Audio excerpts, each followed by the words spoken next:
Hello, I hope you're not sick of me yet. How are you guys doing today?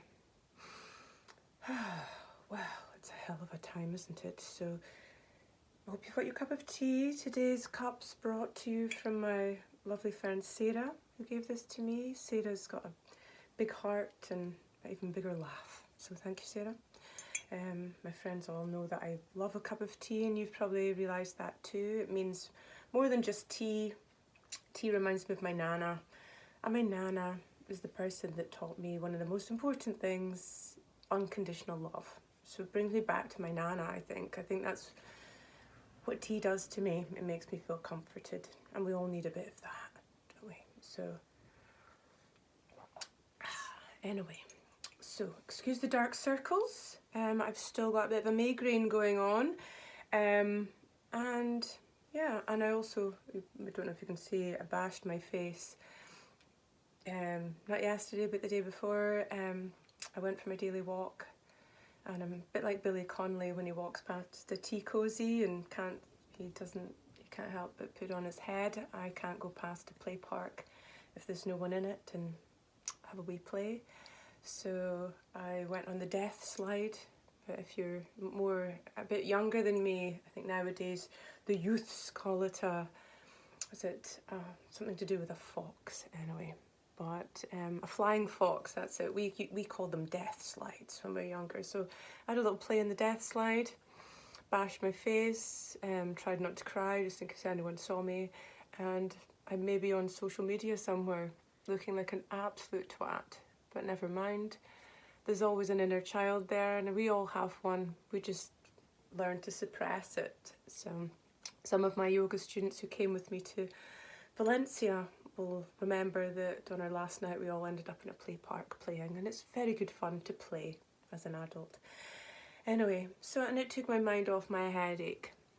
So some of my my friends who are healers or who've got, have got similar mindsets to myself. I've said that over the weekend there was a global meditation that increased the Schumann resonance. Google it, I'm not going to go into that very deep today, which has affected some people's heads. There's solar flares, and that I'm not speaking about trousers either, Google that too. And we've got supermoon, and normally the effects of a full moon affects you 4 days before, 4 days after. So perhaps this head is something to do with that. Yesterday I had a little bit of a dark day in that sense. I was just, I wasn't able to practice my asana yet again. So the universe is definitely trying to teach me patience and resilience. And so I ended up taking codeine to try and kind of numb it. After my pranayama, I did do my pranayama, my breathing techniques, and my meditation. But again, I could only do a little bit of my asana because my head was I just wasn't able to hold my own space. Today I was woken up by loads of guys outside in vans, bashing, not practicing social distancing, council vans. I don't know what they were doing, but anyway, 8 o'clock in the morning when I hadn't got much sleep. So woke up and I completely forgot what I was speaking about there. Yes, I did. Oh my God, yes. It happens to the best of us, and I'm not saying I'm one of the best of you, so never mind. Not many hours sleep, lots of strange dreams. One of my favourite dreams I've ever had was of teaching my cats how to do synchronized swimming, and I'll always remember my cat Pepe with his little goggles on. So anyway, yeah, I woke up this morning. I keep going off on a tangent here. I'm going to stop boring you with my absolute drivel. Anyway, woke up and decided I'm not going to take codeine today. What is the universe trying to tell me? As well as the patience, resilience, there's definitely something. If you try and numb it with painkillers, it's not going to go away. There's something. Well, hopefully it's not because I'm seriously ill, but and in my life, whenever anything goes wrong, my way of dealing with it, my way of coping, my coping mechanism is to find the lesson in any problem. There's always a lesson, there's always something. And I also look at my life as a curious observer. I tell my students to be curious observers all the time. Be curious and don't be attached to the results, don't be attached. Look at life as being quite fun. Observe it, be curious. Take away the judgment. There's no need to judge, is there really? So be a curious observer. And I look at my life as, and my friends will laugh because I look at my life as a series of events, and they tend to be, but I look at them as chapters. So whatever stage you're in your life, look at it as a chapter, because chapters end and move on to the next chapter. So what's the lesson in this chapter? And yeah, this headache, this 3-day headache, which is really doing my head in literally, keeps coming back to me that pain is inevitable as a human. Suffering is optional. Yeah, some of my students will be bored of me saying that too. I think it was Buddha that said that, but don't quote me on it. But yeah, as a human being, pain is inevitable, suffering is optional. So today, I'm transmuting the pain. Well, I'm trying to. Pain is not who I am. I'm not going to suffer. So I'm having a cup of tea with you, and I'm sharing how I'm feeling, because some days you feel like crap, some days you feel good. So today I'm not even feeling crap, I'm just got a sore head. Instead of yesterday I felt a little bit crap. But we have to acknowledge our emotions, accept them as visitors, and be curious observers, and set them free if they want to go. They're more likely to want to go. They won't hang about if you're more accepting of them, because the lesson comes. Okay, so, and this is where if you're a yogi, if you practice yoga, times like this is when you really have to keep practicing. You know, so okay, I've got a sore head. So okay, I can't do as much of the asana. I can't do an hour's practice like I normally would do. I can only do a little bit of pranayama, meditation. There'll be some people who are really like too stressed out to do some things. Breathe, do some breathing.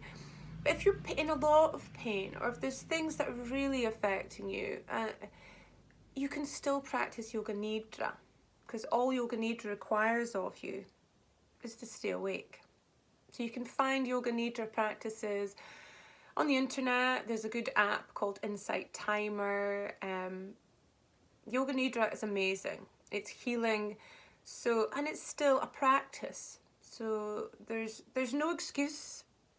The only thing that gets in the way of your practice is yourself. You've got to learn to step out your own way.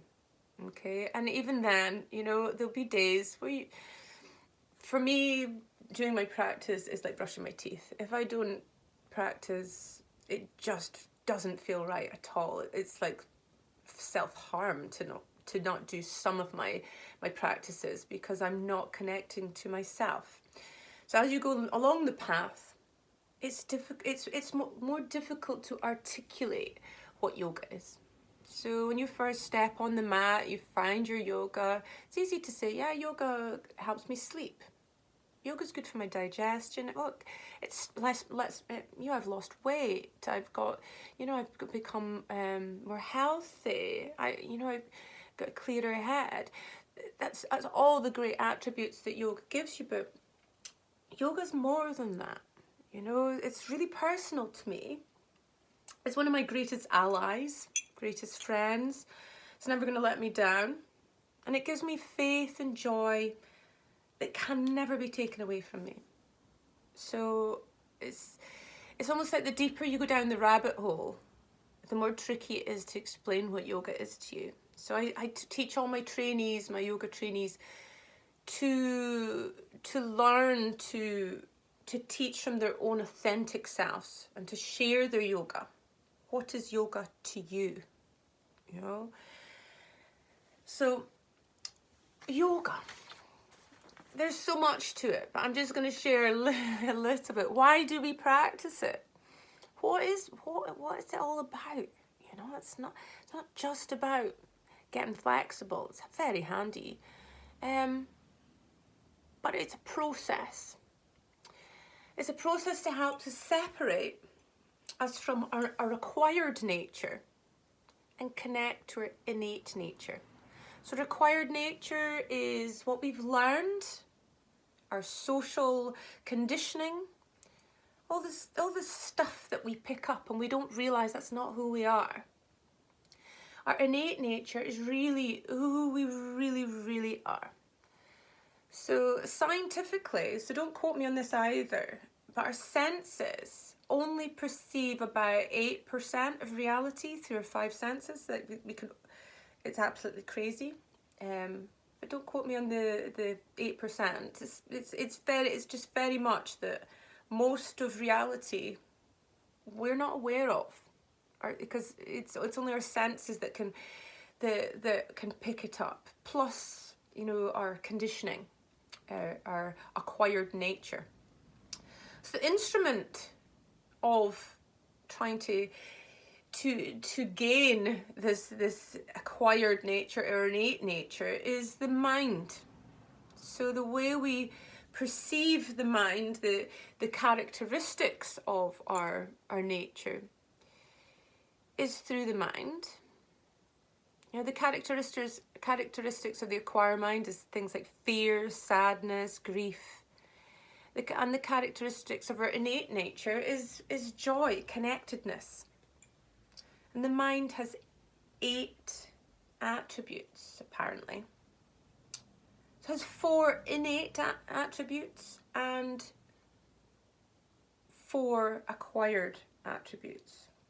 So the innate ones are the one we really want to be connecting to.